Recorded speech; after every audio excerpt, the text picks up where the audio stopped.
ఇల్లు అయితే చాలా బాగుందండి. చాలా పాతకాలం ఇల్లులాగుంది, కానీ చాలా బాగుంది ప్రశాంతంగా. పాపం పండగ టైంలో వచ్చి వీళ్ళని చూశారు కదా. సుకుమార్ గారి ఇల్లు అయితే ఎంత బాగుందో.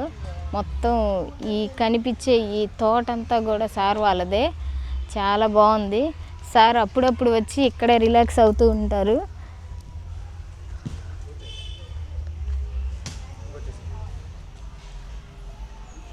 కోనసీమ అందాలు. ఇప్పుడు ఇంటి చుట్టూ చూసాం కదా, ఒకసారి పైకి వెళ్ళి చుట్టూ ఉండే మొత్తం వాతావరణం కూడా ఒక్కసారి చూద్దాము పదండి.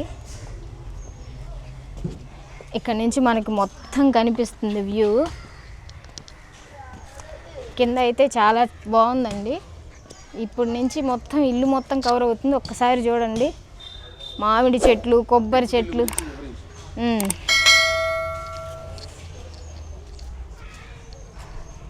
ఇది చూడండి, ఇప్పుడు మనం కింద నుంచి వచ్చాము కదా, ఇది పై పార్ట్ అయితే ఇలా ఉందండి. కింద వైపు మాత్రం చాలా చక్కగా ఉంది. అంటే వాళ్ళ నాన్నగారు వాళ్ళు కలిసి ఉన్నప్పుడు ఉన్న ఇల్లు కాబట్టి దాన్ని అలాగే ఉంచారు.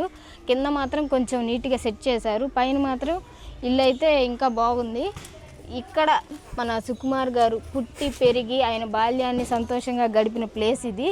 ఈ ఊర్లోనే చదువుకొని ఇప్పుడు ఇంత గొప్ప డైరెక్టర్గా బయటకు వచ్చి మనల్ని అందరినీ అలరిస్తున్నారు. ఇంట్లో పుట్టి, ఈ ప్రాంతంలో పుట్టి, ఈ ఊరిలో పుట్టి అసలు పాన్ ఇండియా స్థాయి సినిమాలు తీయగలిగే పరిస్థితి కలడం అనేది అది ఒక జీనియర్స్ సుకుమార్ గారు లాంటి వారికి ఒక్కరికే సాధ్యం. ఆయన శిష్యులను కూడా ఆదరించి చుట్టూ వాళ్ళకి కూడా సపోర్ట్ చేసి వాళ్ళను కూడా ఎదగడానికి తన వంతు ప్రయత్నం చేస్తున్నారు.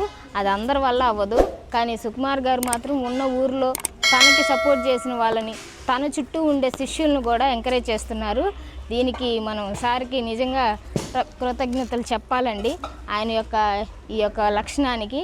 ఈ పండగ సమయంలో ఇలాంటి ప్లేస్లో మాత్రం రిలాక్స్ అవ్వాల్సిందే. అంత గొప్ప ప్లేస్ అండి ఇది మాత్రం.